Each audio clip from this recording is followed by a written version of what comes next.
Hey, hey, don't hurt me. What's happening? Let's get this thing started. We are streaming live all over the world right now.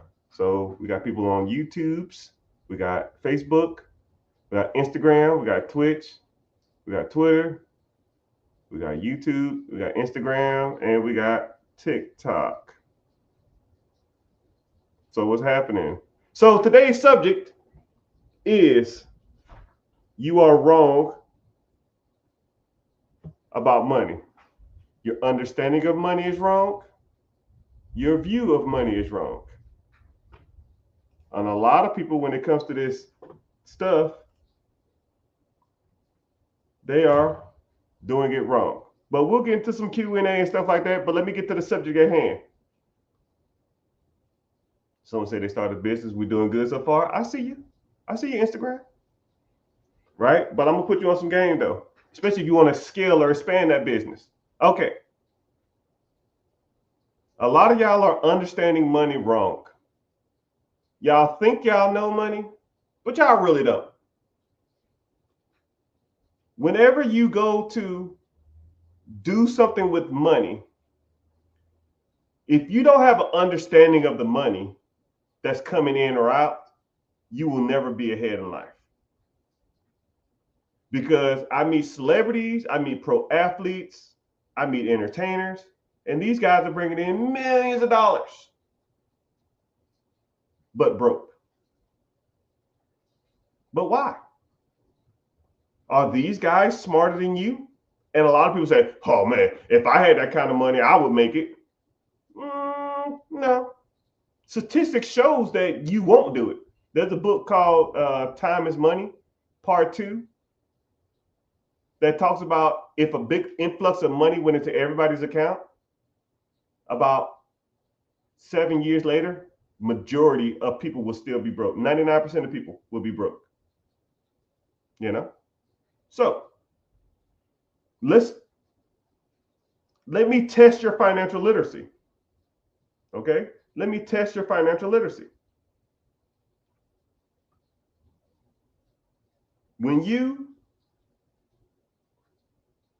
If you have a job and your job offers you a 401k, how much do you contribute to that? And we're live. Whatever the questions you got, answer them. Do you contribute to your 401k? Some people say no. Some people say the max. Some people say whatever they match. Some people say all of them. Okay. Someone says 16%. Man, if they're matching 5%, you should be at least doing that. Because that's free money. If I'm gonna give you $100 and you're gonna give me $100 back, we're gonna put these 100, you're gonna put 100 in the pot, I'm gonna put $100 in the pot, that's 200 in the pot. And then that's compounding interest on that. Why wouldn't you do that? And I meet people every day that say, I don't know. I didn't do it. All that type of stuff like that. It's free money, people. Oh, I'll figure it out myself. You figure out what yourself? You can make more money than 100% returns plus S&P 500 average return of 12%. You're making 112% annually. You can do better than that. Oh, I'm in crypto. Oh, you mean the accounts that's not has any backing? That shit can go to zero tomorrow, but it makes good returns. Yeah, for now. So did Circuit City. So did Blockbuster. What the fuck does that mean? Enron made good returns too. Look where they at. You know? All right. What about buying a car? How do you buy a car? Since most people got that what you call it question right, let's answer this. How do you buy a car? Do you finance it? Do you buy it for cash? What kind of car do you get? Someone said financing. Someone said lease. Uh-oh. Now we start to get a differentiation. Now we start to get some differentiation. I would rather put my fund in an index fund, life cycle fund. Trash! But you see what I'm saying? People are always thinking they know the system. People are always thinking they're smarter than the system. IULs are horrible. But we're not going to go there now. We're focusing on cars. But I'll get back to you. You wait your butt there. You stay right there, buddy. Because I'm going to get you. I'm going to get you, Mr. IUL. I'd rather put mine into an IUL. Why would I keep it into my 401k? I can borrow against. You know what? 2 tiers, 1 bucket. We here. Why would I put it in my 401k? I can put it in my IUL and borrow against it. Listen here, goofball. You can borrow against your 401k too.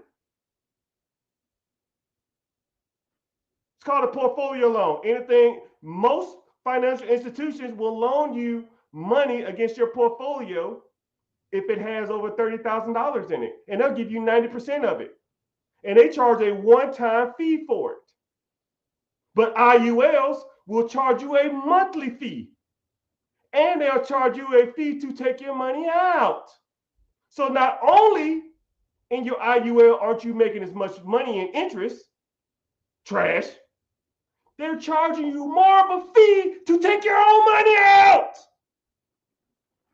And they make you pay interest to the fund. Anything else? I mean, we can do this all day. And I know this.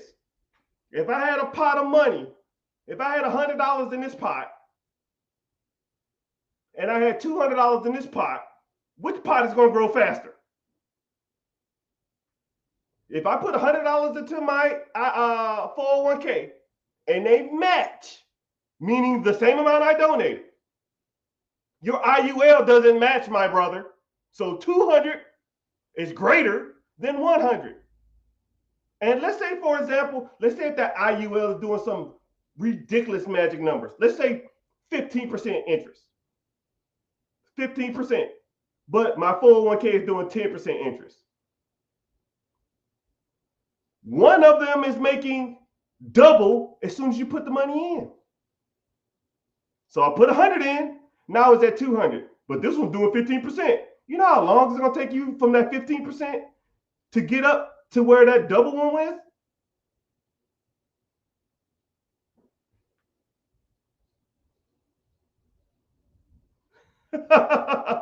Then you can go take a loan out against your 401k. Hell, you can go to your human resource department and get a loan out.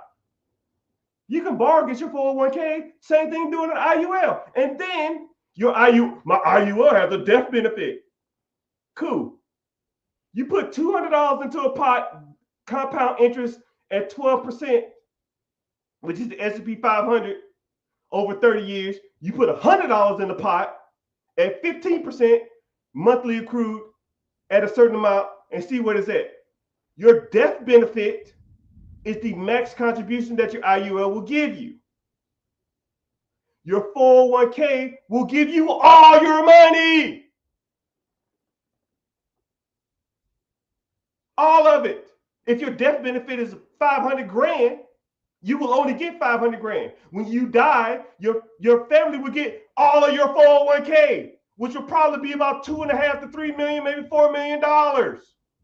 Congratulations, sir. You just screwed your family out of $2.5 million, Holmes, because you think you're smarter than the system. Like I said, the name of this subject today is You Are Not Good with Money. You are not. And that's just IULs. You're better off putting your money into a compounding interest account and get term life insurance. Mr. Richard, what is term life insurance? Congratulations, I guess we're here now. Term life insurance means that you're going to have that life insurance policy for a certain term, 5 years, 10 years, 15 years, 20 years. The amount is cheaper because more than likely you're not going to pass away in that time. But after that 10-year life term is up, then you will have enough money in your ETF or index fund or 401k to offset the cost if you pass away after that. So instead of you contributing to an IUL, which are like $1,000 a month, I'll just get a term life insurance policy of $60, $70 and take the other $915, $920 a month and invest it myself in an ETF that tracks the S&P 500 over the last, I don't know, 90-something years since the Great Depression, 1937, that's doing 12.1% interest. Hell, IULs generally don't even beat the S&P 500 because the people who sold you the fucking IULs are taking a point off of your money. So they're making 12 points, but they're giving you 11. So they're charging you a shit rate. They're not contributing. They're not max capping. And then when you die, that money that you gave them is worth $3.5 million or something, but they're going to give you a death benefit of $500,000. Congratulations. You lost 3 times. You were a 3-time loser. I thought we was talking about cars, but we get there. We'll get there. We'll get there. I'm sorry. We were talking about cars. But every once in a while, people be getting me hyped up in these damn comment sections, man. And I'm going to tell you something too. This is my last lesson. We'll get back to cars. The smartest people in the world are the brokest. And the dumbest people are the most successful and richest. Let me break it down for y'all. Because y'all probably, y'all hear me, but y'all ain't listening. The smartest people in the world are the brokest. And the dumbest people, or the people that's willing to take risks, are the smartest. Meaning, I see people in my comment section, in my DMs, in my chat, wherever, and they will literally sit there and try to explain to me how shit works. Brother, you are broke. I don't listen to broke people about how money works. Would you listen to a fat personal trainer? Would you listen to a broke financial advisor? Would you listen to that drunk, crazy ass uncle about life decisions? No, I listen to people who got their shit together. I listen to people who have money. I listen to a personal trainer who's in shape. But you're going to tell me how shit works when it comes to money? No, brother. I'm the one with the money. I'm telling you how it works. But you sit there and argue with me on how it works. That's what I'm saying. You're so smart, but yet you're broke. But people like me and other successful people, or people who are rich, we are the dumbest people in the world. When I go places, I always ask, hey man, explain that to me. Hey, why is this like this? Hey, how'd you do that? I'm a dummy because I want the game. I'm an idiot. And whenever they tell me how it works, because people, smart people, love explaining how shit works. This is how I do it. This is what I do. I figured it out. Okay, good. And I'm going to take that same shit and go apply it. Smart people don't implement shit. They just constantly collecting knowledge, collecting gain, collecting gain, collecting gain, collecting gain, and do nothing with it. Dumb people, or people who take action, we hop on it. Cool. I'm a dummy. You teach me everything I need to know, sir. I have no clue what I'm doing. what I need to do. Cool. I'm gonna take everything you said and go do it, right? And then you're gonna have fun at work. Talking about I thought this millionaire something, and I'm gonna make $100,000 off the bullshit you told me. Get your notebook out. You better. I want the game. I see you. Now let's get to it. Now let's get back to the questions I said earlier. How do you buy cars? Right? We back to the car question. If you wanted to buy a car, how do you do it? Come on, chat. I don't like talking to myself. What you got? How do you buy a car? This almost reverts back to what I'm saying. Let's see how you think. Someone said a promissory note.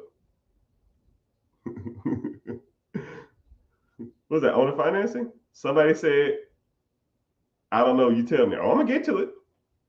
I'm gonna get to you. Some dealer auctions. Okay. Someone said leasing. Someone said financing. Someone said financing. Cash and cheap. Someone said lines of credit. Someone says bank loan. Put it in your business name. CU relationships. Use cars. Okay. I'm gonna give you some tier list.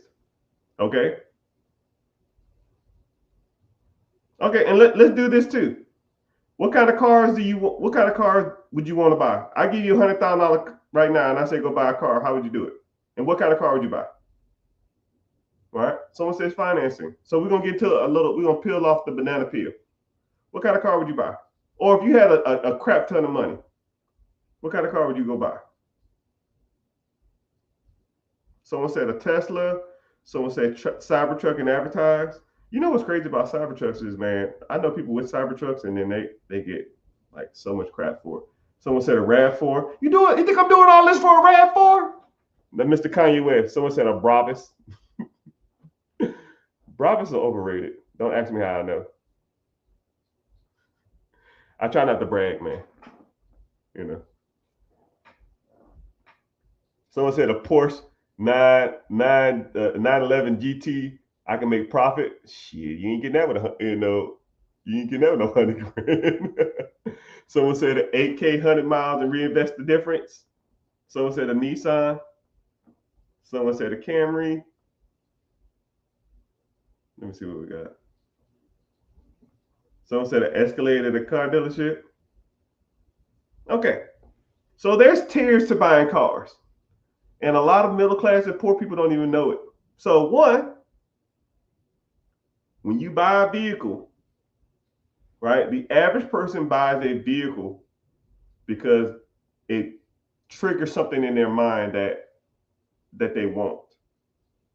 So when they see a car, they're like, oh man, I like this car. Oh man, I like the way it looks. I like the way it makes me feel. It's comfortable. It gives good gas mileage.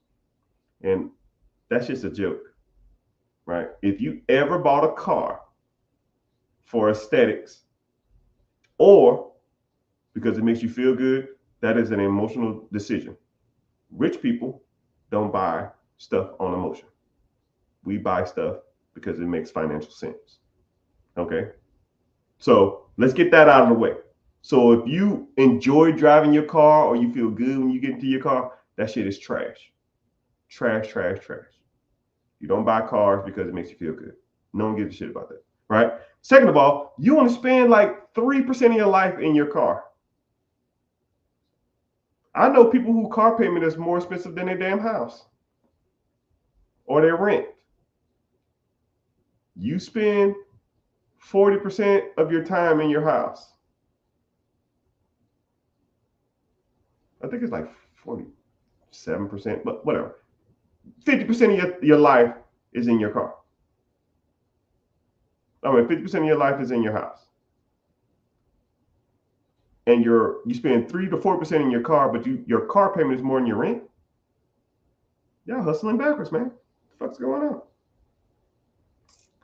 Next, since you realize that you're not going to buy a car for aesthetics and to be cool, Hellcats and all of that kind of dumb shit, Once you realize that, now we start getting into some stuff. You need a car for two reasons: transportation and or tax write-offs. That's the only thing that's the only thing they're there for. Everything else is a joke. So the only two logical ways to do it is to buy the worst beater car out there that's reliable. And if your friends give you shit about it, or if they talk shit about you, then kiss your ass. I got the worst car you will ever meet in your life that I drive on a daily basis. And I don't give a shit what nobody thinks, because I can buy and sell all of their asses 2 times over. You know what I mean? But if you want to take it a step further, say for example, you wanted a nicer car, right? Which I have nicer cars. I just drive the hoopty. But for sake of argument, you wanted a nicer car. There's ways you can do it. The best ways you can do it is using a law or a tax code called Section 179. That tax code 179 means that you can buy a commercial vehicle in your business name. You can do 100% depreciation in the first year, or you can do 20%, or you can do 100% bonus depreciation in 1 year, or you can do 20% depreciation every year for 5 years. Meaning, if you buy a commercial vehicle for your business, you can write it off on your taxes as a business expense. And then the accessories or the things that are attached with it, you can write those things off too. So things like gas, insurance, maintenance, the car payment, you can write that off too, because you're depreciating it. Okay? So if anybody said leasing, you're wrong. Why the fuck would you lease it? Why don't you just buy it and write the whole damn thing off? Now it's yours. Now you can sell that asset down the road if you wanted to. So now, Mr. Richard, I don't want to be driving no damn Sprinter van around. I can't do that. Well, the law states that a commercial vehicle is any vehicle that weighs over 6,000 pounds. What vehicle weighs 6,000 pounds, people? A G-Wagon? So you telling me G-Wagons is a commercial vehicle? Why do you think so many rich people drive them? You think because they look good? That square, ugly piece of POS is trash. Rolls-Royce Cullinans? You think them cars look good? You think people spend $200,000, $300,000 on G-Wagons and Cullinans because they look good? No, because it's a write-off. Suburbans, F-150s. I need a new work truck. You ever see the people driving around with them big ass, nice ass work trucks? It's a tax write-off. Some Ram 1500s. And a lot of times people are, a lot of these companies know that a lot of people are writing these vehicles off in their business names.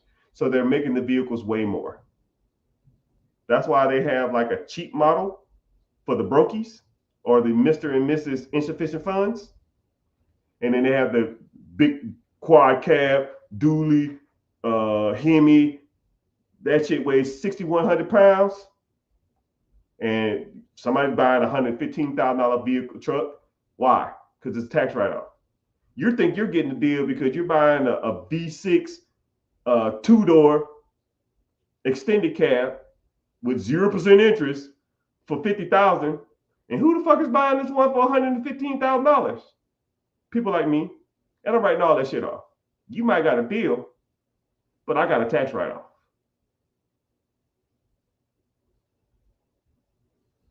Urus's freaking Hummers, Cadillac Escalades. You ever went to a dealership or you ever Googled like Cadillac Escalades and you're like, dude, I remember Cadillac Escalades was $60,000. Why the fuck are they $190,000 now? Because people need those write-offs. People will buy them. And you can, and only requirement is that the vehicle has to weigh 6,000 pounds.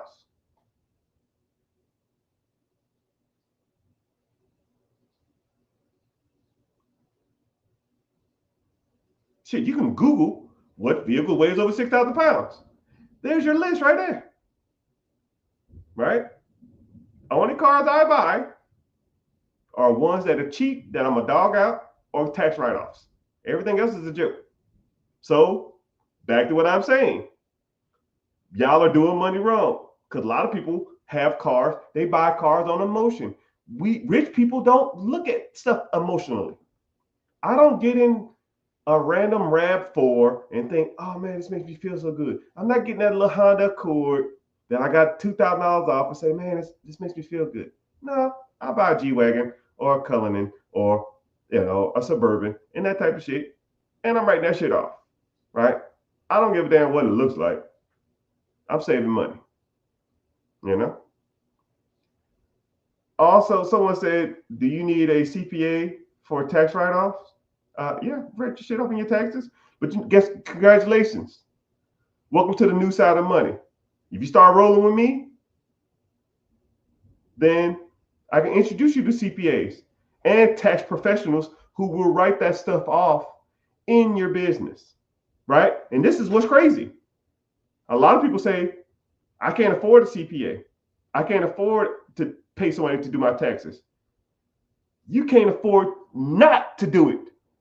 You might save $200 from going to H&R Block and doing a free tax on TaxSlayer, but you lost out on $3,000 of tax deductions. My tax company, we specialize in amendments. I get literally thousands of people submitting their old taxes to me and say, Mr. Richard, can you find me more money on my taxes? Because we do it for free. Because I'll look for free. Because I know as soon as I show you you've been fucking up and spending $32 on a TurboTax, soon as you, who did your taxes? Well, I did. How much you spend on this? Oh, I got the free one. Buddy, you lost out on $2,700 every year for the last 12 years. Congratulations, you played yourself. You lost $30,000 because you didn't want to spend a couple $100 on a tax professional. Congratulations, sir.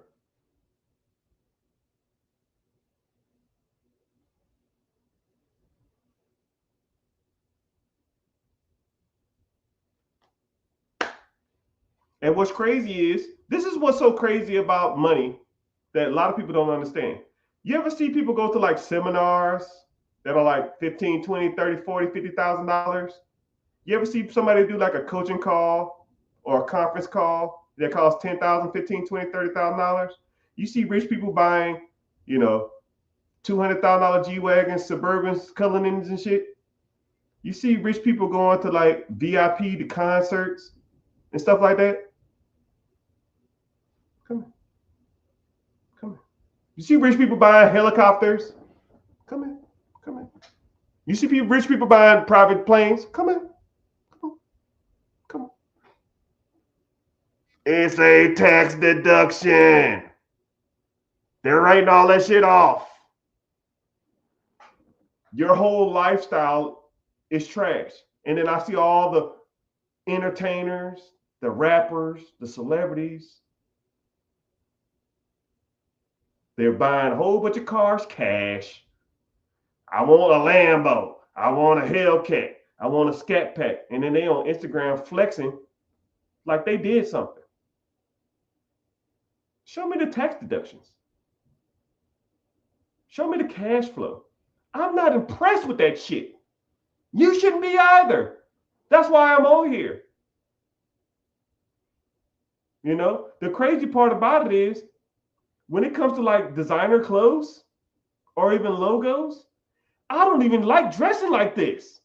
Only reason I do it because a lot of times y'all won't even listen to what I'm saying if I wore some bullshit. I have to dress nice or I get discredited. If I came on here with a scruffy beard, nappy hair, and a t-shirt on, y'all wouldn't listen to a fucking word I said. I gotta be in front of a damn Lambo taking selfies with drip and a posse. It's fucking nuts. But you know what's crazy is, I'm on a rant, I'm sorry. Only community that's like this is my Melanin Challenge friends. I've seen people literally giving $1 million worth of game in t-shirts on this community. No one bats an eye. You don't see nobody in his comment section talking shit. If I wore a t-shirt sitting in front of a Honda, every comment will be talking shit about the Honda. Every fucking comment, man.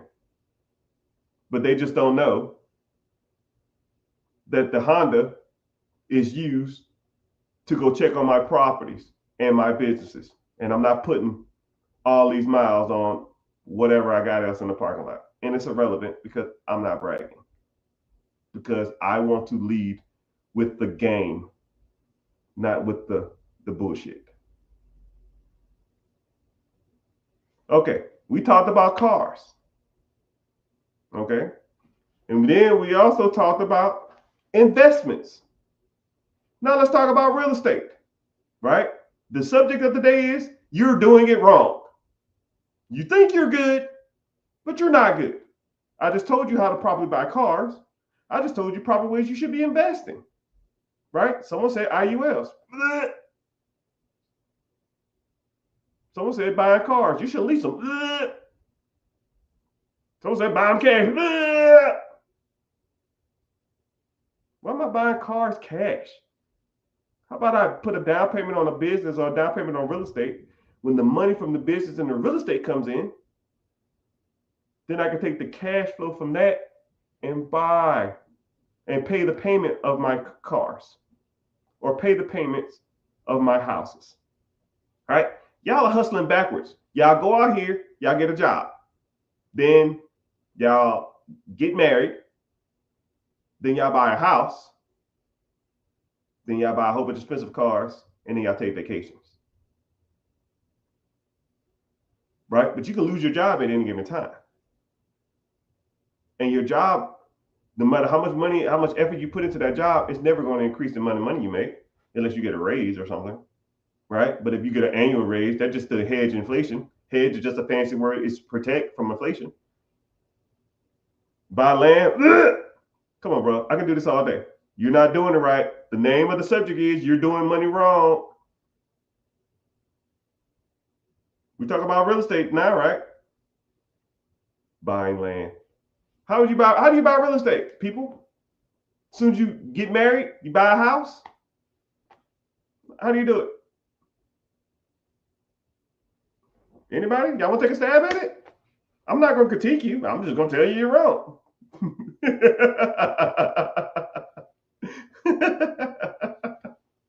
I'm not reading nobody's specific names off. Hey, Richard, what's happening? Two Richards don't make it right.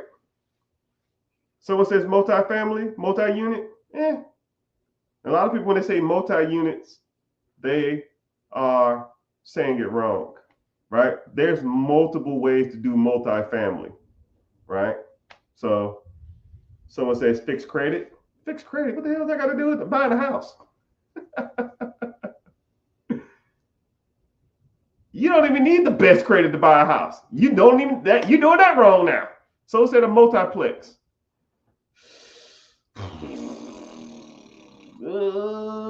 Rich, where you streaming besides Facebook? Good question. And I'm gonna give you a little intermission while y'all learning. I'm streaming on Facebook, 2 accounts, LinkedIn, YouTube, Twitch, Twitter, Instagram, and TikTok. And if you want to learn more about this process while y'all commenting, I have a free class coming up. Click the link in the bio or click the link on my homepage, and then it should take you to a random page. It should say Be Your Own Boss Training. Click on there. It literally takes 30 seconds to sign up, not even. I don't sell you information. I'm not going to bombard you with spam, right? You want to come, you come. If you don't, I don't give a damn, right?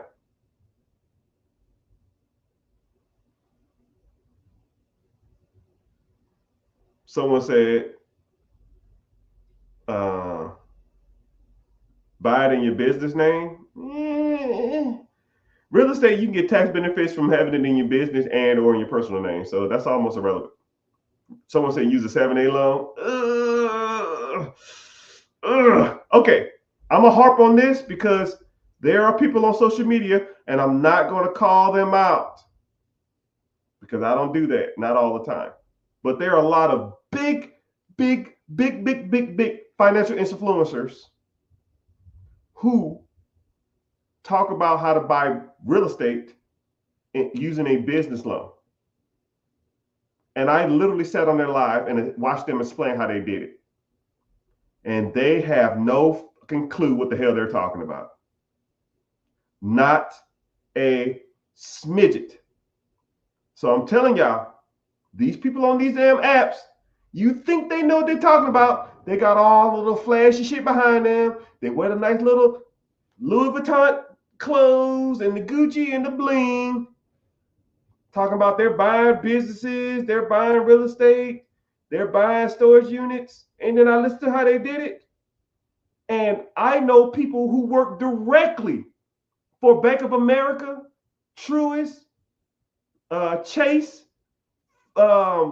business management departments.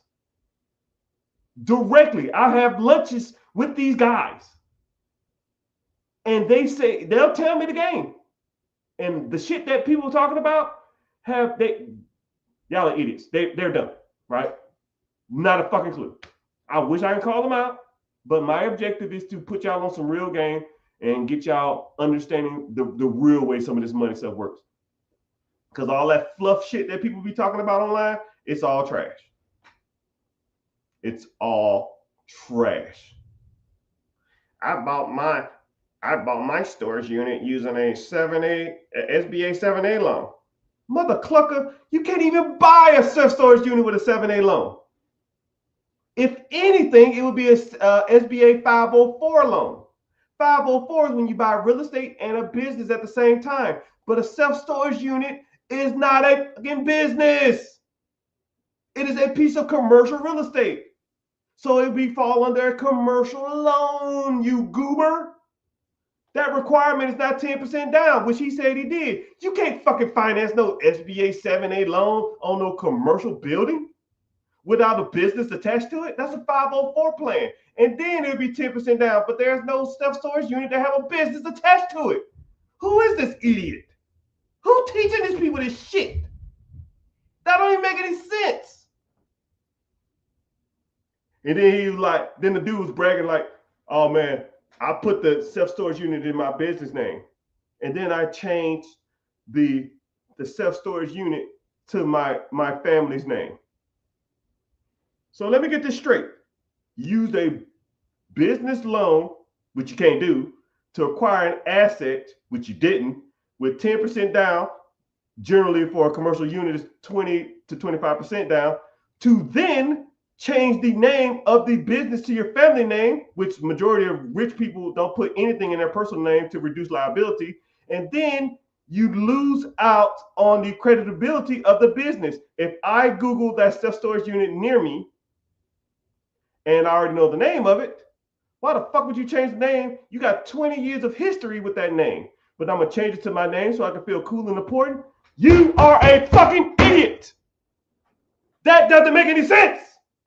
That's why you're a brokey. That's why people don't listen to this shit online. I'm sorry. I'm ranting. I am sorry. This shit's getting on my nerves. People are pissing me off. These gurus online have no clue what they're talking about. Hello. Is it me you're looking for? Okay, cool. I'm sorry. So how do you buy property, people? How do you buy property?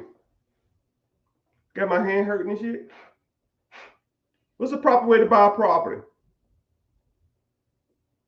So you go get a job, and you buy your first house on you and your wife income or something like that.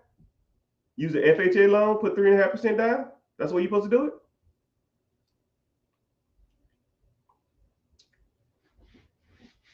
Is that the game, people? Or that's what broke people like to tell you what to do? Okay. On the part of buying a business, buying a house, I'll put that as a lower tier, right? That's like a D/C2 tier.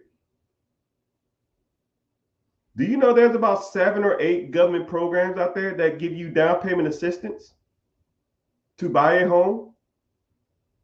All you got to do is go to 2 financial classes. 2 financial classes that are an hour apiece.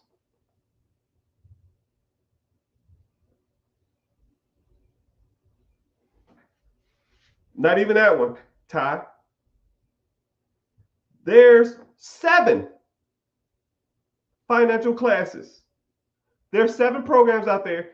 You just got to take an hour-long class twice to talk about the responsibility of ownership, the responsibility of paying your bills on time, the responsibility of paying your credit, and the responsibility of investing. And they'll give you down payment assistance on your home. And these programs use grants secured by the federal government because the federal government wants you to buy these homes. They want things to buy this stuff, right? Someone said NACA. NACA's one. Someone else said USDA loans. That's another one. But there's more than that. There's tons of them. So using someone else's money for a down payment, which a lot of people say, I can't afford the down payment, which is kind of bull stool in itself, right? It's only a priority because you don't want to. It's not a priority because you don't want to do it. Mr. Richard, I ain't got enough money. You don't have enough money because you don't want to do it. I'll put it like this.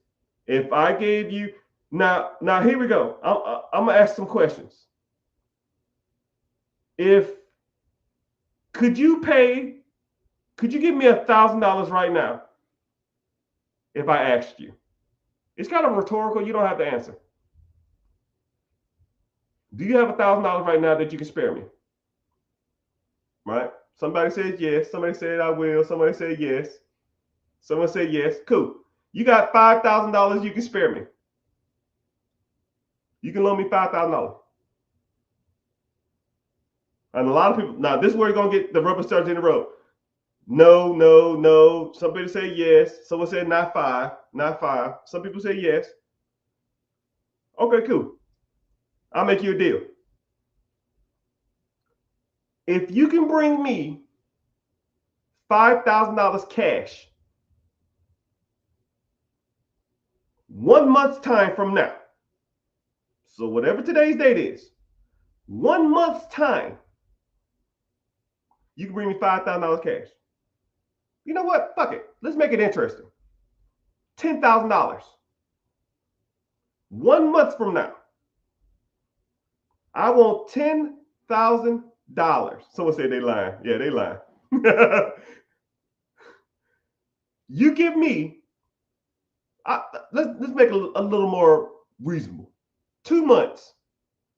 You put $10,000 in my hand, and I'll give you, in exchange for that $10,000, I'll give you $100,000 cash.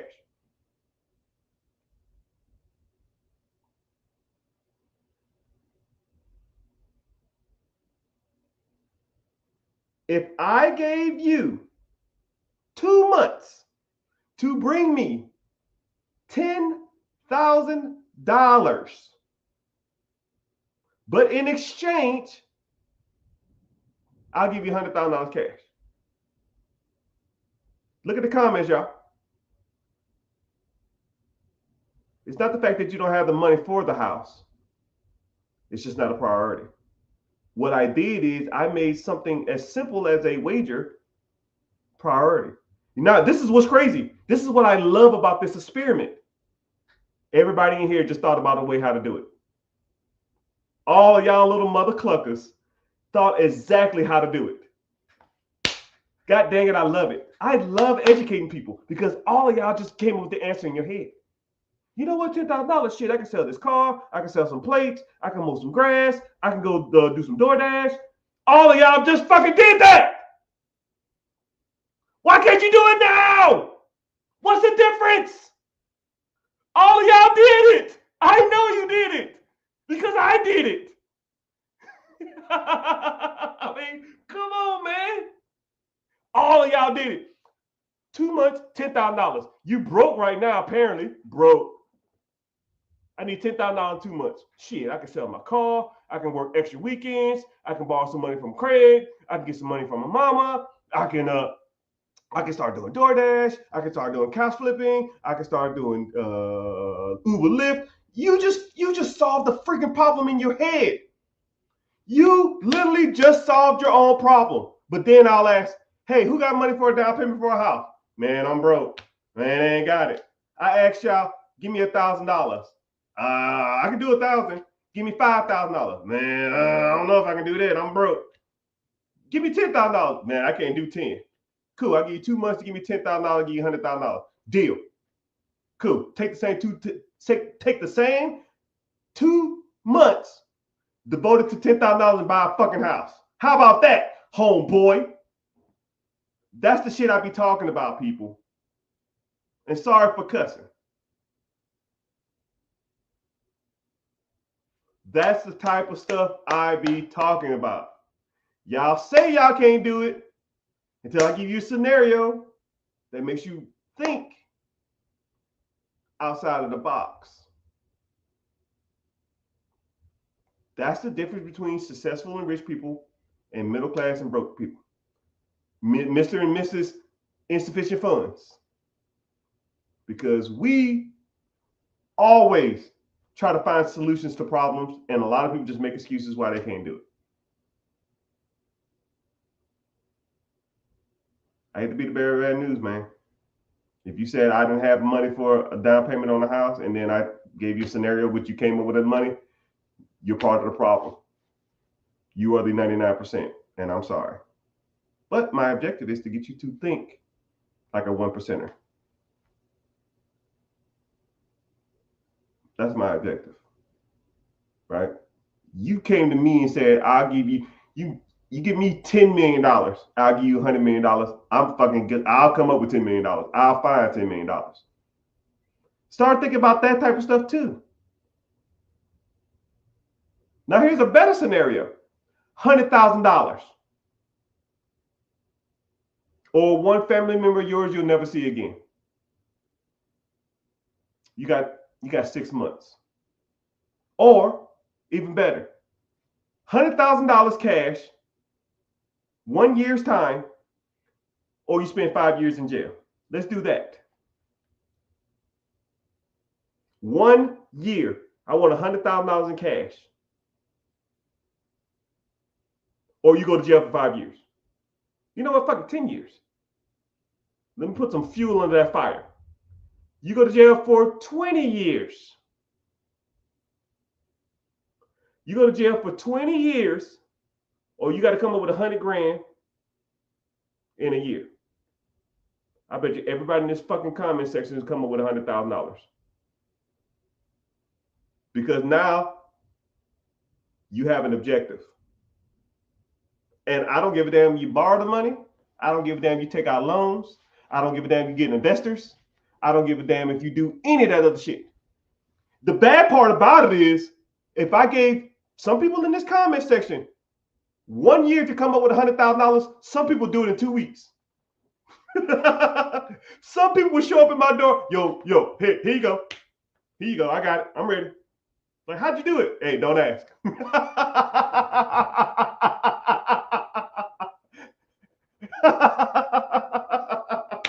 Hey, man, don't ask, man.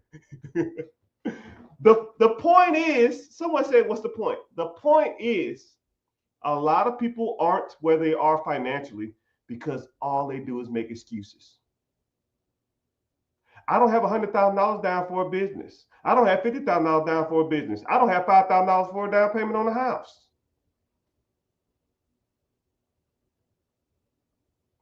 Cool. Come up with $10,000 in the next 3 months. I'm going to throw you in jail for 5 years. I bet you come up with $10,000 then. So what you're saying is not a reasoning. It's just an excuse. And excuses are like buttholes. Everybody has them, and most of them stink. And the difference between 99% of y'all and me is that someone gave me something. You could put me on the streets with a cell phone and a pickup truck and $100 in my wallet. I got to get to $100,000 in 1 year. I'll see you in a month. I will see you in a month.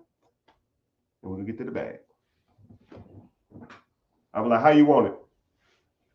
In hundreds or cashier's check?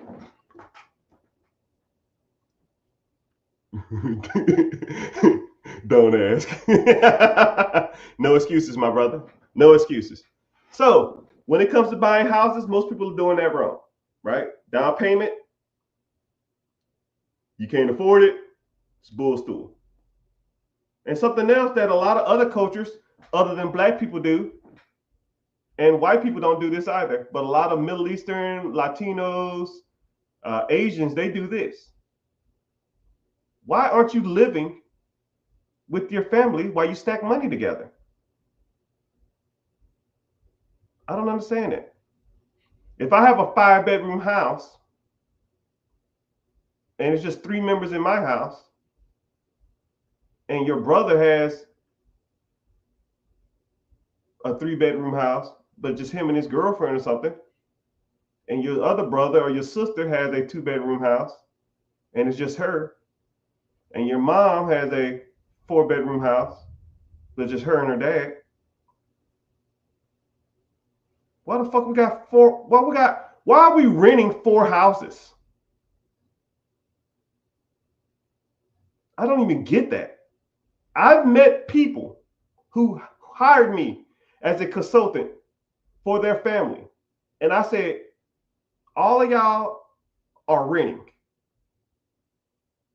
They said, yeah. I said, why don't all y'all just buy one house that's big enough for all y'all? How far y'all live away from each other? Maybe 5 or 10 minutes from each other. And you know what I hear? Well, I need my space. It ain't even your space. It's the landlord's space. What the fuck? I could have said if you bought the thing, it ain't even yours. You need your space in your apartment? You goober? No, man. Suck it up for a year. Save up enough money. And you buy your own place. Not all of y'all in 2 years' time, all of y'all have houses. Or y'all can just rent forever and complain that the system's broke.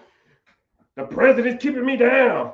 These damn Democrats or these damn Republicans or something. It's always something.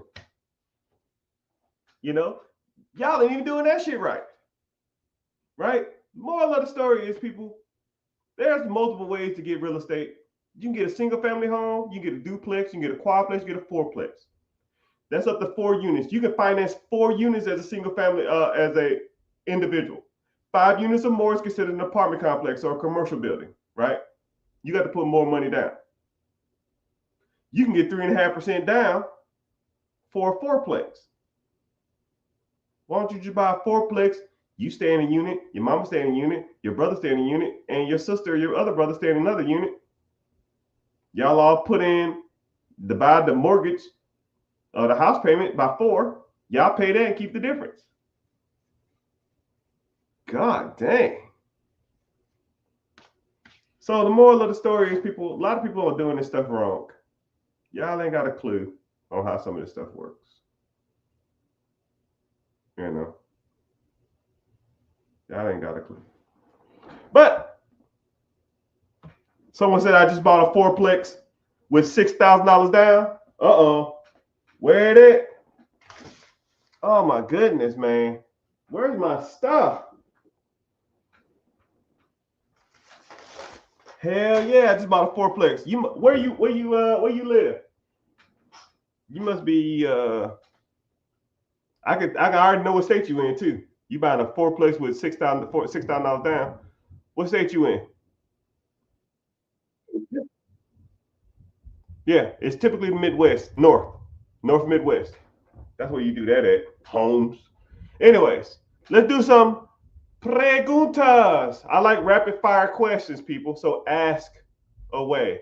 You know, ask away. This is y'all time to shine. People always saying, Mr. Richard, you don't answer no questions. I'm just talking to get y'all in here and getting hyped up.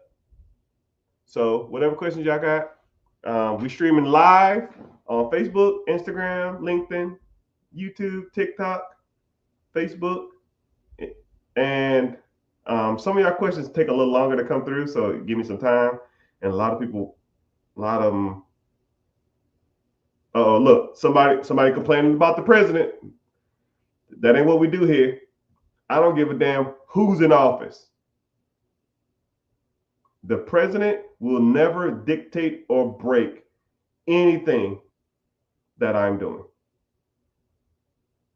Now, does the cost of doing business go up? Sure. That's just normal inflation. That's just part of the game. It happens. Okay, cool. Instead of this month, I'm bringing in 290,000 instead of 304,000. Ooh. I'll write off my taxes. It is what it is. Okay. How to invest in an absentee business? Okay, well, first of all, you have to sit back and ask yourself, is an absentee business what I want? Because a lot of people want an absentee business, or a lot of people are in love with the idea of an absentee business, but they really don't want an absentee business. As soon as they get there, as soon as they get in there, a lot of people don't like to relinquish control to someone else. You know, and that's something that you have to learn to deal with. You have to understand that things are going to happen when you're not there that you might not agree with. And then sometimes people will want an absentee business and they'll say, well, the manager's making this amount of money. They're not doing a good job. I'll just hire myself as the manager and I'll come in and do a manager position, have part-time, and pay myself the extra $60,000, $70,000, $80,000 on top of the $300,000 or $200,000 I'm making. So now I'm bringing in a 280 versus 200, and now I have more control. Or sometimes people will they'll buy an existing business and it's an absentee owner, or not, it's a owner operator, like a little UPS store or something like that. The UPS store might be bringing in $1.50, but the owner is there all day long. Someone says, well, now I want to hire somebody to do the manager's role or the operator's role, pay them $60,000, $70,000, and now I bring in 70 grand and I'm not doing anything except checking in on the place. Some people want to do that and some people don't. So it really depends on you and or the situation and or that type of business, right? But just to say absentee meaning that you're not there. And then you really have to define what absentee is. You know, if I ask 100 people in here, hell, let's do that. What do you consider an absentee business? Watch this. Watch the comment section. What do you consider an absentee business? You know, some people will say, I'm not there. Some people say, I do work on the business, but I do it from home. Someone says when the owner is silent. Someone says when the manager runs it. Someone says minimal approval, which Minimal is not even a detailed, it's not even a measurable metric. Minimal is not measurable, right? I don't know how many hours that is. What's minimal? I don't know what that means. Someone said part time. Well, what is part time?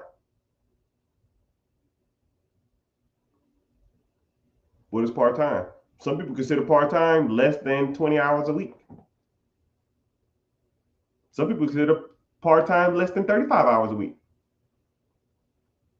You know, somebody said absentee means absent, but is it absent from the business, meaning you're not there, or absent in the company, not doing anything, or you're just working from home, but you're devoting 30 hours a week from home, but you're not physically located there? You know, that's where the education and the divide comes in. A lot of people don't really understand what absentee is because there's really no true definition of absentee. I can act like I said, I just asked all y'all. It's comically between all social media platforms, probably 160 people in here. And out of the 160 people, I got 30 different answers. One person commented 6 times different answers. He don't even know. He's second guessing himself. Well, shit, maybe. Well, let me think about it. Damn, I ain't never thought about it. You know, that's what you need to ask yourself. You need to, you need to ask yourself that. You know. So those things we're talking about. Someone says physically not there. You know, it is what it is. So ask your questions, and while y'all are asking y'all questions, I'm gonna get to I'm gonna do a commercial break because I wouldn't be doing myself justice. There's a lot of y'all in here, so if you find this stuff interesting, you like talking about money, finances, credit, businesses, funding, investments, real estate. If that's your thing, and you can sit here and listen to me talk for hours on end, I like this type of stuff. I enjoy it. Right? I have a free training coming up. Click the link on the main page. It should say either Stan Store or therichgetricher.com. It's going to bring it to my storefront or whatever the hell you want to call it. It's going to say Be Your Own Boss. Click on Be Your Own Boss. Join the free class. Right? It's literally name, text message, and an email. Right? I don't solicit your information. I don't sell it to the farm. I'm not going to spam you. None of it. So you want to come? Have a free training class on buying absentee businesses, buying real estate, investments, credit, funding, whatever you want to talk about, right? We could talk about it there too. Someone said all of the above. Oh, I love all of the above. Okay, yeah, like what are you talking about? But yeah, answer the questions. I just started a moving company, make $500 an hour. You know what? You didn't really start a moving company. You kind of started a side business or a side hustle that pays you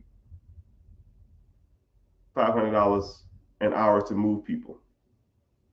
Because I don't know what kind of moving company that you have. I don't know if you have your business structure proper. You know what's crazy about when people start a business? They do things that businesses. Let me see how to say this properly. They'll do things that a business. They'll do things that they feel like a business should be doing, but they're not really doing anything that they should be doing, right? I'll meet people and say, yo, man, I started my company. Cool, what'd you do? I got an LLC. What else? I got business cards. I got some coffee cups and coffee mugs. I got some t-shirts. What the? How's this making you money? Is this making you money? I got a website. Is that making you money? Who goes to your website? You got something that no one even goes to. There's even products on there. What do you even sell? You know? But a lot of people, when they start moving companies, you have a full-time, in theory, a full-time side hustle. because you're going to have to stop what you're doing. You're probably going to be moving the stuff yourself, maybe a buddy of yours, and you might make decent money. You might charge $2,500 for a move, $2,000 for a move, but you say you make $500 an hour, but gas ain't free, your truck ain't free, the buddy you're paying ain't free, insurance ain't free, and generally those moves probably take longer than it's supposed to, and you're doing it yourself, you know. And I'll put you on some real game too. Let's say if you was, after all your expenses, making $500 a month, which you're not. I know you're not, right? You're not lying to me. Come on, though. Look at me in my eyes. You're not making $500 a month after expenses, after your truck, your insurance, your employees, and your overhead. And if the job that you quoted for takes longer, it's not $500 an hour, right? You might be making $500 pre-expenses. Then after expenses, you're probably bringing in a couple $100, maybe, right? And that's before taxes, if you're even paying taxes, right? Because you're trying to grow. What I would do is I would hustle a little bit. And save as much money as possible, and then I would buy an existing moving company that already have people, that already have systems and teams in place, that already has marketing, that already has a chain of people that want to move already, that has insurance, that have trucks already. And then now you can go and manage those people and let them break their damn backs. And now you can be really making $500 an hour, not doing shit. That's the game. That's what I would do, right? But hey, what do I know? You say $500 easy? Come on, brother. Look me in my eyes, man. I don't believe it. I know how much money moving companies make. I helped a buddy. Well, it really wasn't a buddy. It was a client. This was last year. Purchased a moving company. I know what moving companies make, man. I know what majority of any business makes. I can tell you the ins and outs, the logistics, the overhead, the expenses, the cost of acquisition, the cost of dispositions, the SEDs, the cash flows, the P&Ls, the year-to-date, 99% of business. Every once in a while, I get something that's kind of weird. Like there was a guy talking about buying an IT company that runs fiber optic cables or some shit, and I'm just like, what? I ain't like, that's not my thing. Some businesses, I'm like, I didn't even know that was even like a thing. I know some companies do it. Somebody has to do it. Just never looked into it. But once you understand one company, you can kind of understand them all, right? But it's all good.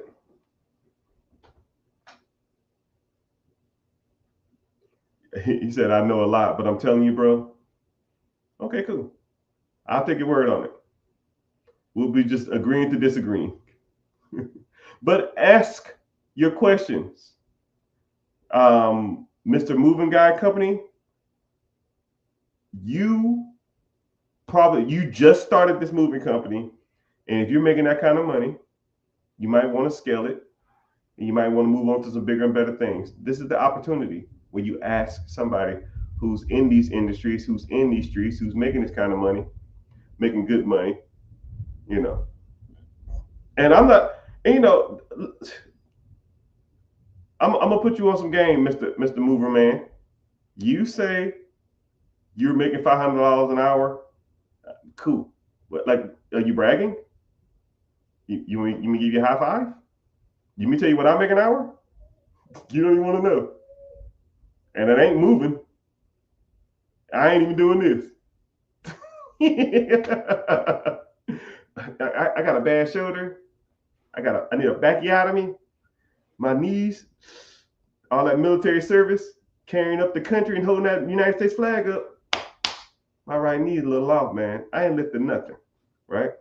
You can make $500 an hour, or you can make $2,000 an hour being the boss, the real boss. You know what I mean? That's the game, man. I'm gonna put you on something because I can respect the hustle, because I know what you're probably doing. You bootstrapping it. Stack your money.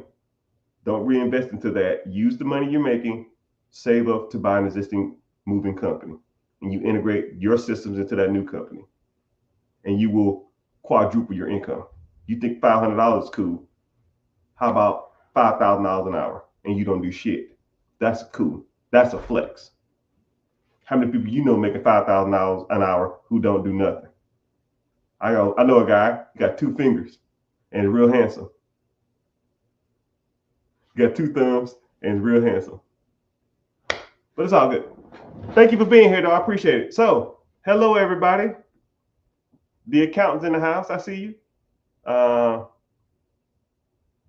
Where do you find companies for sale? Yes. There's tons of them for sale. But this is more so than looking for companies to buy and sell. You need to learn how to evaluate a good business. Because, there's tons of things for sale out there. The best analogy I can think of for whoever said that, and this goes for everybody out here. What kind of car do you own, right? Tell me the car you have and how much is it worth. The first person who give me a good example, I'll use that car, okay? What is the value of your car and what kind of car is it?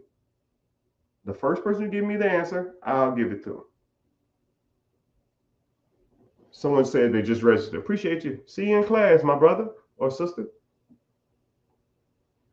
What's the value on it? Someone said a 2022 Tesla 3, 22,000. It's worth about $22,000. Cool. A Tesla 2021 worth about 22,000. I'll say 22 and 22 just to make that easier. A Tesla 2022 worth $22,000. Okay.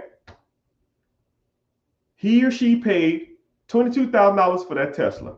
Now, if I was driving down the street and I saw that same Tesla for $22,000, is that a good buy? Yes or no? Someone said a CLA Mercedes for $60,000. Brother, what the hell? You might be making all that money from that damn moving company, but you're spending it all on dumb stuff. Ugh, gross. Come on, man. Heck no. There ain't no way. Pooey. Okay, so y'all say no. A $22,000 car that's worth $22,000 for sale for $22,000. That is not a good deal. That's average. You're buying it. What you pay? What it's worth. Same car, a 2022 Tesla, right? It's one for sale for $28,000. Now, is that a deal? Normally, they're going for $22,000, but this one's for sale for $28,000. Is that a good deal? Right? No. Let me see where you're coming in at. No.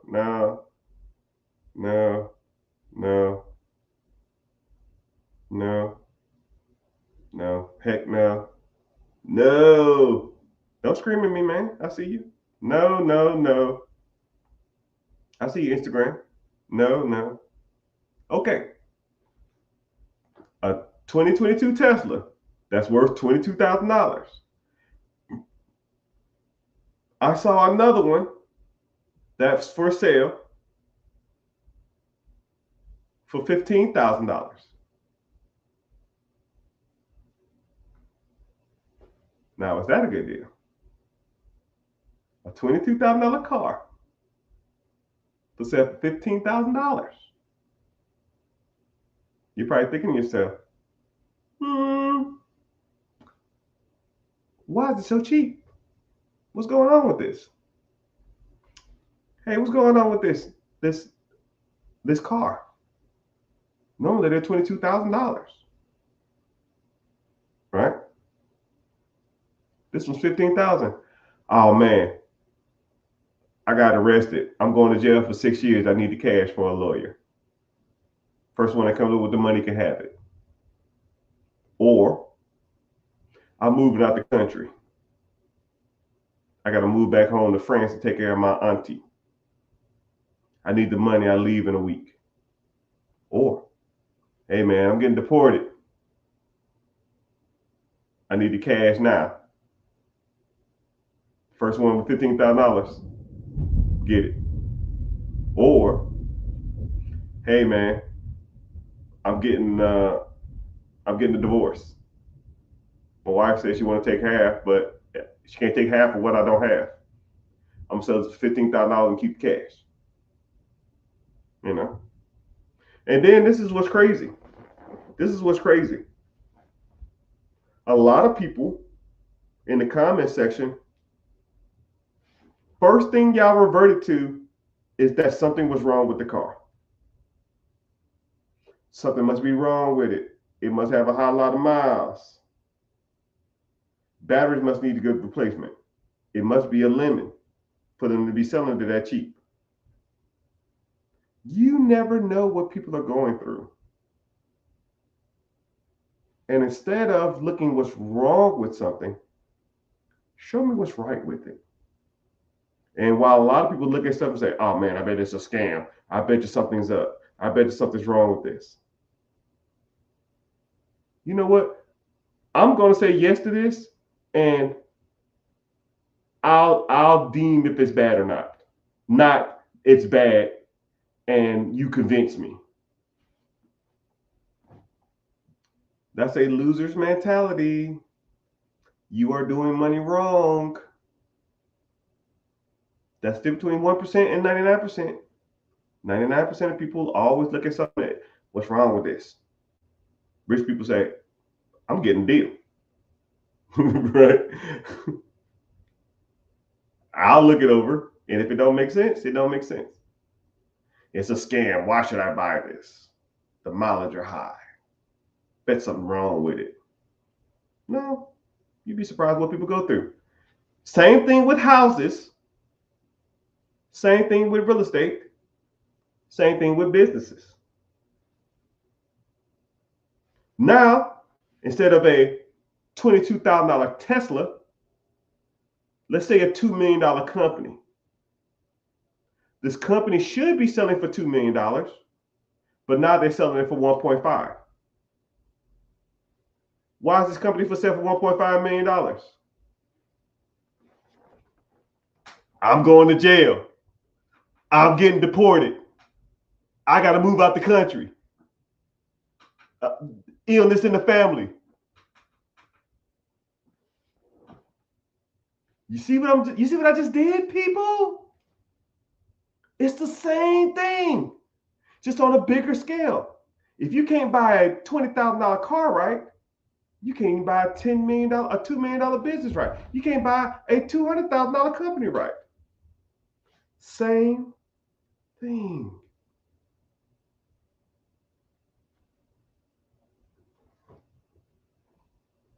Same thing. Oh, somebody contribute to the super chat. I see you. YouTube, I see you. Okay, so I'm going to answer this question because I'm being summoned. Hey, I'd like to interview you on YouTube. So you want to do a Q&A or something? Yeah, DM me on Instagram and just say I was in your super chat on YouTube. And we can see if we can set something up. I need to start doing more interviews, right? But you better bring the A game of questions and don't waste my time either, right? And that goes for anybody. If you want to send me a message on Instagram, go ahead. That's the best way to reach me. I get a lot of DMs. I probably get like 300 or 400 DMs a day. But I sit back and go through them. I pick out certain days to go through. But the moral of that story is that people always talk about, I want to buy a business. Where do I go to find businesses? But then I'll give you a simple scenario on buying a car. You know the value of the car. You know what kind of car you was getting. And people start criticizing it. If you did that with that, you'll do the same thing with a business. Oh, something got to be wrong with this. Something's wrong. Why would you be selling it? It must be a dud. It must go bankrupt. You're not ready. Hey, what's up, sir? I see you. Say what's up. Someone said DM me on TikTok. TikTok is, I don't like their messaging system. It's horrible. It is horrible. But yeah, I'm not gonna stay on here too much longer. I gotta get off here in a sec. But ask the questions. That's what we're here for, right? And to the individual with that expensive ass car payment, you better sell it. You better not keep that dang thing. Someone says I have 100K. What would you invest in specifically? Well, Mr. or Mrs., what would I invest in specifically? Specifically, there's a multitude of things I would invest in. And I teach this system specifically. I call it the five I call it the 5 pillars, but I'm gonna change my name because there's a book called the 4 pillars, and I don't want to take someone's idea. So the 5 Pentagon of finance or something, I don't know what to call it. You're gonna focus on these things. First of all, you need to focus on your credit. It costs more money to borrow money with a lower credit score. Somebody with a 580 and someone with a 780, the person with a 580 is gonna pay 2 times as much for the same material.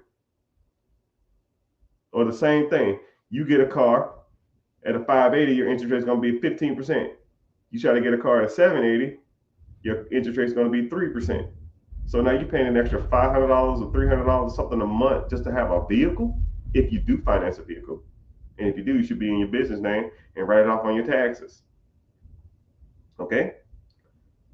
So 1, you need to focus on your personal credit. 2, you need to get a business, right? LLC, S corp, sole proprietorship. I see some people say you shouldn't get an LLC. You should get an S corp. You should get a sole proprietorship. Bro. I don't give a fuck what you do. Get something, right? We need to start writing some shit off. We need some tax deductions. And you as an individual ain't it. Then, that's an investment in itself. That credit and business structure, that's one thing. Next, we need to start focusing on some investments. What are you investing your money in? You might have $100,000 in cash, but what's your portfolio look like? You could put $100,000 into a portfolio. The portfolio is going to do 10, 12% juice if you follow the S&P 500 since the Great Depression, 1937. And then you can borrow against that portfolio. While that portfolio grows, you take out a loan against it. You take the loan, you buy something that makes money. The money coming in from that asset pays the loan off. While your $100,000 that's sitting in the investment still grows. So now you're growing on 3 platforms. Your credit's getting stronger, your initial investment grows stronger, and that asset you bought grows in value.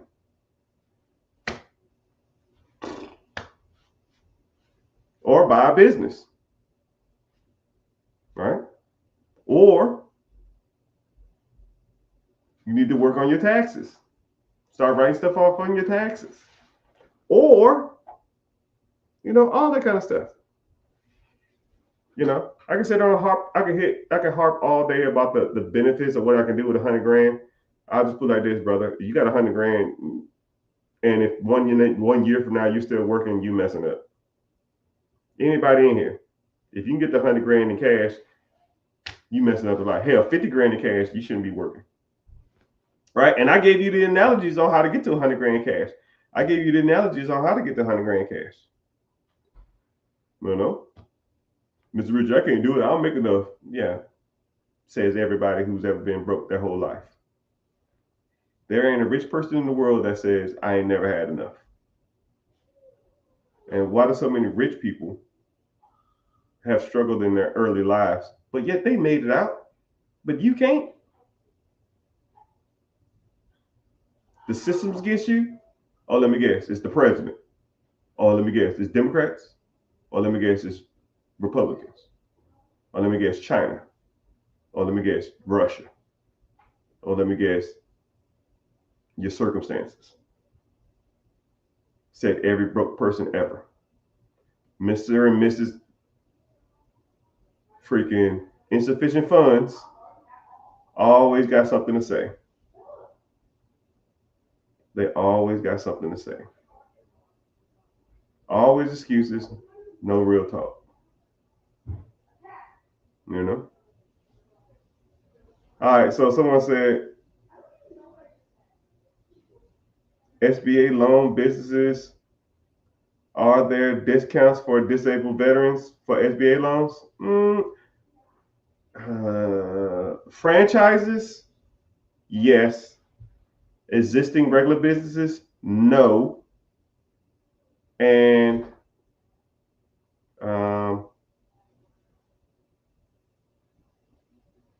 existing businesses, no. Franchises, yes. A lot of times veterans get waived their franchise fee and stuff like that. Someone said, how did you learn? Self-taught, or how did you learn? Or were you self-taught? It's a combination of both. I paid for mentorship. I've paid for coaching. I've paid for guidance. And I also did a lot of School of Hard Knocks, and I did a lot of like reading. But I'll tell you what, I've learned more. My personal opinion, I've learned more. If I had to put them in order, books, I would give it about a 6 out of 10. School of Hard Knocks, just going out there and trying the stuff, I get about a 9.1. Just going out and doing it and just seeing if you like it. That's 9.1. Mentoring. So to me, there's a difference between mentoring and learning from other people. There's two people who learn from other people. You can learn from other people and be mentored at the same time, and they're almost like one and the same. Like, I can watch somebody's action and how they do it and learn from them, while also they're teaching me how they did it. And I think you need kind of both. One hand washes the other, and it's like the yin and yang of mentoring and coaching. You can watch somebody do something, and then you can ask them how they did it. You know what I mean? I think that's how you really get ahead, right? And I'll put that at like a high 8, 8.5, 8.6, maybe 8.9, right? But I think a lot of the game is going out there and doing it yourself, because you can have a mentor, and like, you can hire me as a mentor, or you can hire me as a consultant. I can teach you everything there is about money, right? Everything. But at some point in time, you have to execute. You have to go out there and do it. And you will see the things that I say to be true, or the things that I wasn't too clear on, and you get an understanding, a different perspective of it, because you're living it. You know? But like books and stuff like that, books are subjective. They're what you make it. And I think a lot of, but I talked about mentoring and learning. I talked about doing it yourself. I also talked about books. But 10 out of 10, the best thing you could do to be financially savvy, I think you have two things. And you'll hear, and I want you to, if you don't remember nothing else I say, remember what I'm about to say now, okay? One, you have to be a little delusional. And when you see other people who are successful saying this, you will say, that's what he's talking about. You have to almost believe it so much that it's comically insane. You almost have to will it. You almost have to say to yourself, this is what's happening, and I'm not doing anything other than this to make this goal happen. And it sounds stupid, and it sounds weird, and a lot of people can't hype themselves up. So I'm being transparent as possible. And when you see this from other people who are successful, right? I don't care if you call it manifesting. If you go Google, and there's a book called The Secret. The book, The Secret, it's all people who are super successful. Their quotes of like them believing in it before it happened. Right? I was watching something earlier today, and there was this Olympian who wrote down on a piece of paper 500 times, "I will be an Olympic champion. I will be an Olympic champion. I will be an Olympic champion." Because you almost have to like comically convince yourself that it already happened before it actually happened. And I listen to me, y'all. Don't look at me like I'm crazy, and don't judge me.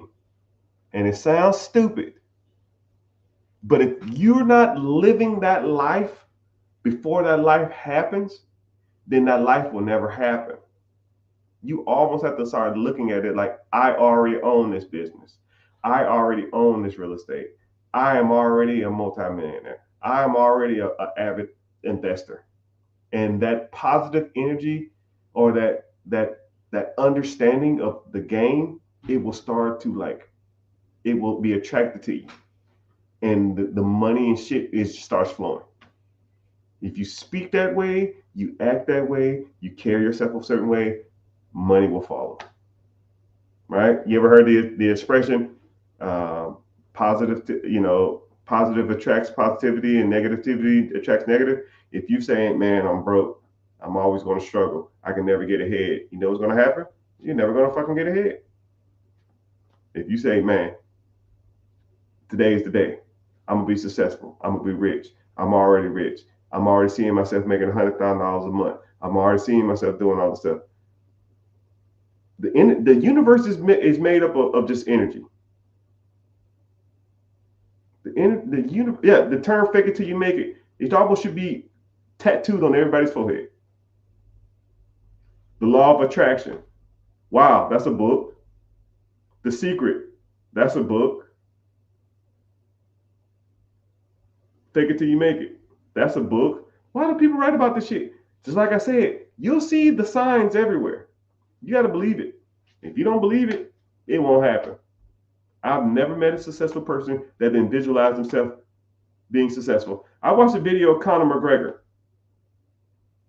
Conor McGregor was talking to Ronaldo. Conor McGregor goes up to Ronaldo. First of all, Ronaldo didn't even know who Conor McGregor was. That's how big Ronaldo is, the soccer player. And Conor McGregor says, "Hey, do you have a private jet?" He says, "Yes." Conor McGregor goes, "Think and Grow Rich?" There's another one. Conor McGregor goes, "Man, I'm going to get me a private jet one day." And Ronaldo kind of laughs him off like, "Yeah, whatever." He said, no, for real, right? I looked up what athlete makes the most money. You're number 1, and I'm number 28. But give me 2 years' time. I promise you I'll beat you. Ronaldo said, "Yeah, whatever. I don't care. Whatever." Blow off. Then they cut the scene. They show a picture of Conor McGregor walking up to his private plane that he told somebody he was going to get.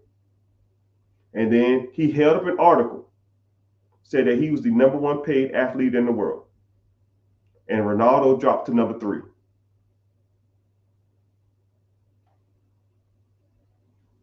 If you start paying attention to the signs, you start telling the universe that this is what's going to happen, the universe will give it to you. I'm not trying to sound crazy, and I'm not trying to blow smoke up your butt. If you don't believe it here and don't believe it here, you'll be broke the rest of your life, man. It's here, and it's here. Money comes and goes. How much money has gone through your hand over your lifetime? Probably millions of dollars. The only thing that makes the difference is a lot of people hold on to it and invest that money into something that makes them more money. The only difference between them and you is you spend your money on junk other people invest it. No difference. If I started off where you at, I would almost trade places with anybody in this room. Right? We got over 200 people. I would trade places with anybody in this room. I could do the exact same thing. I'm not blowing smoke up your butt, and I'm not making it up, like, because I believe, I know it. You see how I'm even talking like that? I know I will be right back on top. It sounds delusional, This guy he can't start where I'm at. I'm barely making ends meet. Look at me. 3 months, I'll be right back where I'm at. Hell, you gave me a job, I'll really be back. A decent income with a vehicle? Fuck no. That's almost a head start.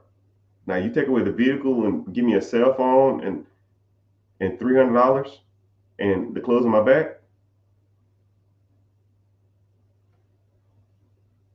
Maybe an extra month now because I need a vehicle. But you give me a vehicle, it's over. A vehicle and a cell phone and $200, it's over. All right, I'm ranting. I don't like to rant. So preguntas. I see who's been in here the whole time. I really appreciate y'all. I really appreciate y'all. Instagram in the house, Facebook in the house. Let me check in. Let me see. One person from Twitch. If you watching from Twitch, comment something, man. Because I don't. Your comments look weird to me. Someone said, "Do I do one-on-ones?" Yeah, if you're interested in, if you interested in it, click the link in the bio. Join the free class.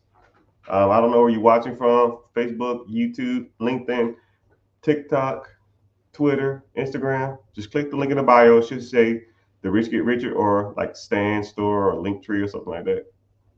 Just click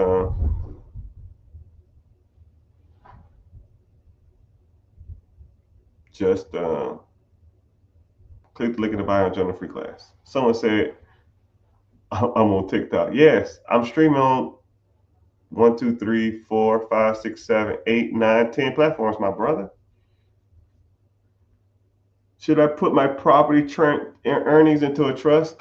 You know, somebody came to me the other day. Speaking of trust, somebody came to me the other day and said, "Hey, Mr. Rich, I have the best setup of my trust." I said, "Okay, cool. Break it down for me, I guess, if you want to talk about this. Because I'm going to prove a point to you." So I have a holding company in Wyoming. My holding company is in Delaware, which gives me anonymity. I set up my trust so I can be the beneficiary of the trust. I put my house in my trust. So if someone tries to sue the trust, I'm just the beneficiary of the trust. The trust just can be dissolved and I can roll that house over to another trust. And they never can find me because my Wyoming LLC. I have multiple holding companies and LLCs and all that kind of stuff. I said, cool. How much does it cost to make? What? You don't want to ask more about the trust? No. How much that cost? Just out of curiosity. Well, the lawyer fees to set up the trust, the LLCs, the holding companies, the Wyoming LLCs, the Wyoming holding companies, the Delaware holding company. The maintenance on it is about $3,000 a month. The initial setup is about $10,000. Cool. How much money that makes you a year? Well, it doesn't make me any money. It protects me. It protects what? How much money is it bringing in? Well, it doesn't make me any money. It costs me $3,000 a year to maintain. So you're spending $3,000 a year to maintain something that doesn't bring you any money. In your head, that makes sense. How about you spend that $15,000 and start a business or buy a business or buy some real estate? And then when that real estate starts bringing you some money in, you buy more real estate. Then you buy some more real estate. Then you buy a property management company to manage all your real estate. Then you buy a wholesaling company to wholesale real estate deals that you bought.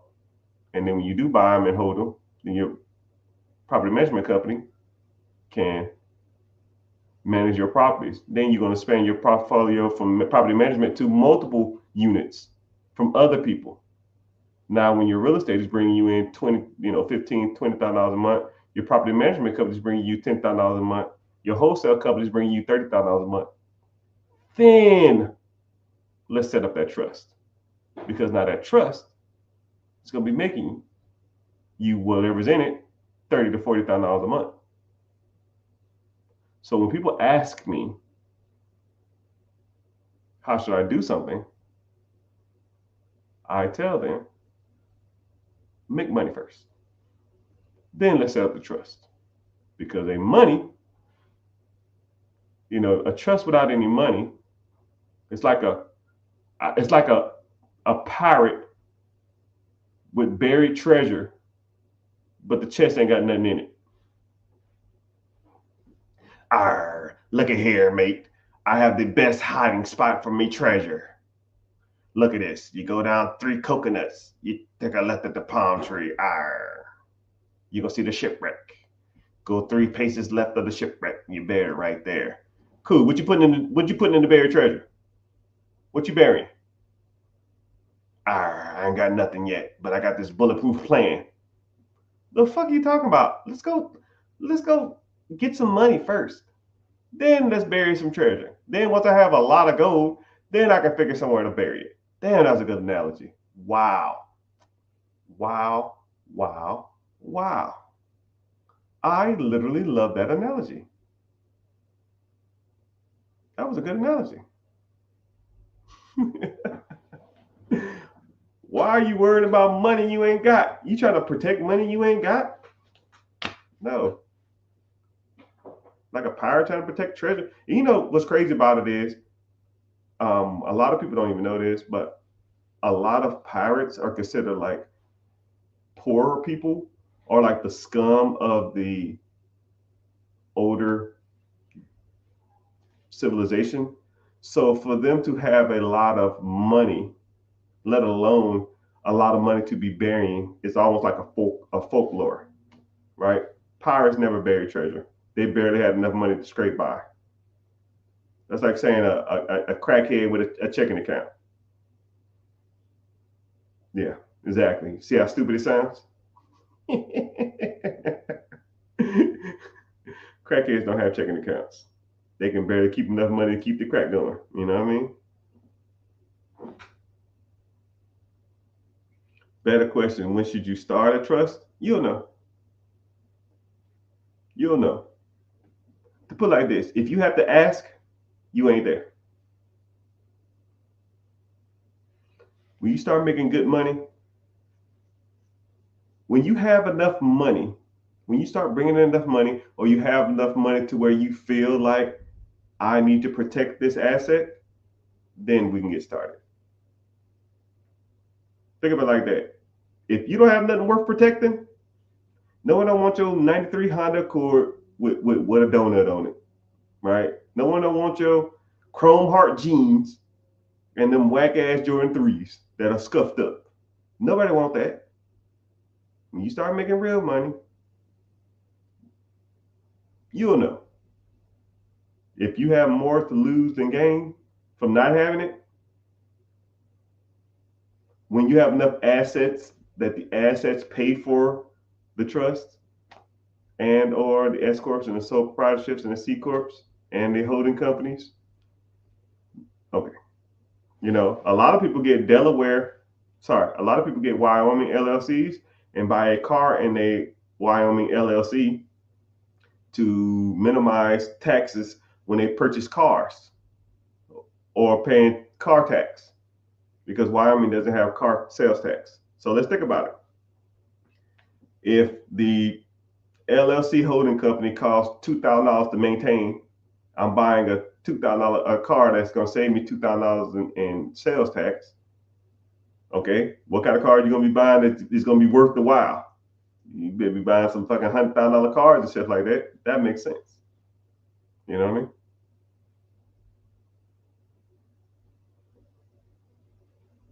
Someone said understood. Okay, cool. Enough about that.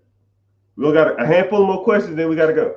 Someone said, I sent you a message on Instagram. Yeah, if you want to reach out to me, or you can't find the link to the class, just DM me on any social media platform and just say the word start, learn, info, or boom. Those are like trigger words that I use. And I know that you know what I'm talking about. Which state do I prefer to buy real estate in, brother or sister? I can sit here and talk for hours on different states to invest in real estate in, for hours. But, one, I will Google landlord friendly states. I'm not trying to make this about politics, but Republican states typically are better than Democratic states, but not necessarily. And then I would look up landlord friendly states. Some states are more landlord friendly than others. And or I would look at real estate that you can find real estate that you can find that has good cash flow. They have what's called the 1% rule, which asking price is 1% should be rent amount, but those are a lot harder to find now than was before. But you still can find them, right? But I'm telling you what, it's getting rough out here for real estate. The hedge funds and these private investors or these private lenders and these private companies are scooping up everything. Interest rates are killing all the profits, and it's just going to be harder out here to get this money. So best time to invest was yesterday. Second best time is today. And you need to get on it. You need to learn these skills on how to get this loan done. You need to learn these skills to get ahead. And if you don't, you are going to be behind the 8 ball, right? And you think that things are bad now in America. Wait till, keep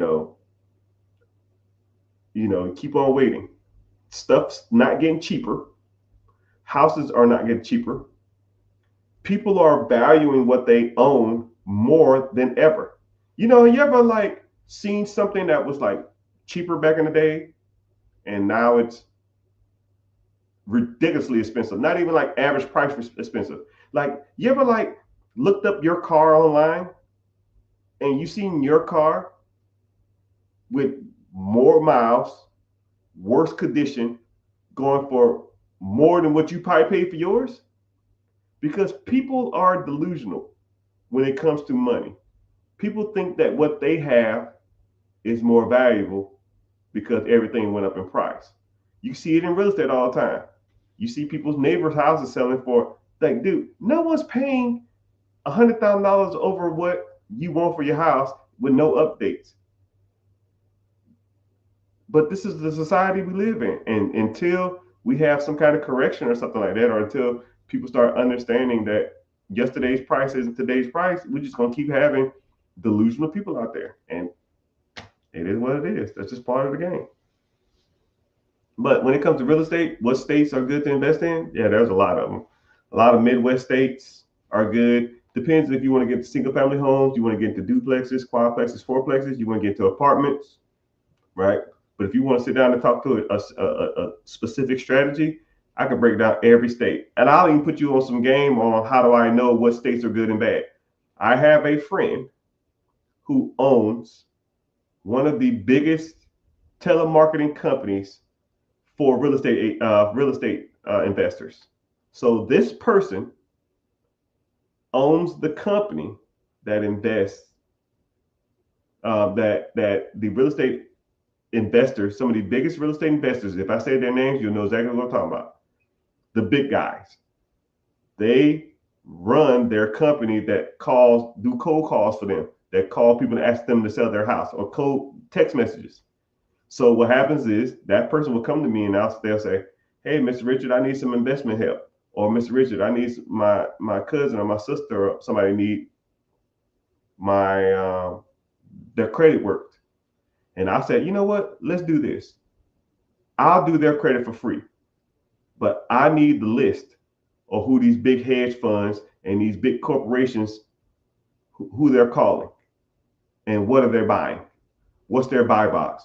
Oh, Cool, I got you. Here's their credit information. Boom. Okay, this is who they're calling. They're calling these states. They're doing. They're buying these many homes. This is their buy box. They'll need 2 plexes, 4 plexes, quad plexes, anything between 5 units and 13 units. They're buying in these areas and they're offering 80% on the dollar or 60 cents on the dollar. And I'm like, cool. So I just take whatever they're doing. I do the same thing. But I'm just not some Asian in the Philippines or something like that. I'm just a regular person. And I talk about regular stuff. And you're not gonna outsell me versus a VA overseas. First thing I'm gonna do is I'm gonna establish rapport. I'm gonna put you on some game. This is how you cold call like nobody else's business. Hey Jim, sorry to bother you, man. You're my last call. I've already made my quota for the month, and you just last on my list today. I apologize, but I see you have a house that you probably want to sell. If I do buy it or don't buy it, I don't care. I'm leaving in 20 minutes. I just had to make this call. So can you tell me a little bit about the house or something like that? Because you're on my list and it says you want to sell it, but I don't know even if we can do a deal or nothing like that. If you're not, it's fine. It's fine with me, right? They say no. Okay, cool. I see you. I'm calling a Texas number. Are you still in Texas or you relocated? Okay, what part? You can name any state, all of y'all. Name a state. I can name a city. I can name a landmark. I can name the weather. I can name the major attractions. I can talk about the traffic. I can name the major highways. All of it. It's comically easy, right? So y'all now you're gonna name off random cities. Someone said Arizona.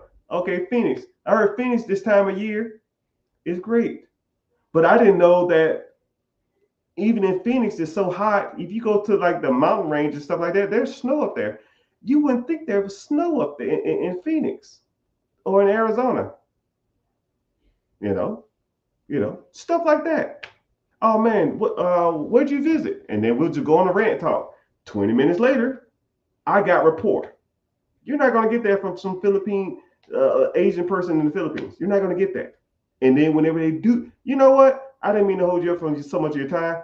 You are on my list, but if you ever decide to sell your home, my name's Mr. Richard, your name's Mr. John, reach out to me, man. Save my number, right? Just shoot me a text message and say, I'm thinking about selling. And I'll give you the best offer you can. I'll cut through the fluff. I won't waste your time. We'll go from there. Thank you. Click. 2 weeks later. Hey, this Mr. John. This Mr. Richard. I'm thinking about selling that house. Got him. The hedge funds don't get that. I got it. Boom. I'll offer them 70 cents on the dollar. I have a $400,000 house for sale for $300,000. I put a $10,000 markup. I sell it to an investor for $310. They put 40 into it. They sell it for 300. They make 50. I make 10. They get their house sold for cash. Win, win, win. I don't lose at this stuff, people. I do not lose. Anyways, I got to get off here. My time has elapsed. And I'm getting hungry, and I'm getting cranky, and I'm getting tired. So, I appreciate y'all for being on here. Like I stated before, if you like talking about money, you like talking about finances, you like talk about credit, talk about business funding, you talk about real estate acquisitions, you like talking about investments, talk about S corps, sole proprietorship, C corps, you like talking about ETFs, mutual funds, crypto. I don't give a damn what it is. You like talking about buying businesses, storage units. I am the guy, right? I love talking about money. Love, love, love, love, love. I will literally sit on this chat for hours on end and talk about money. However, my throat's starting to hurt. I'm getting disgruntled. I'm seeing spots. I haven't eaten. And I gotta go. So if you want to learn more about this stuff, click the link in the bio, like I stated previously. Click the link in the bio, come to the free class, learn more about this stuff. I appreciate y'all being here. I appreciate y'all hanging out. At least give me a follow. And thank you for your time.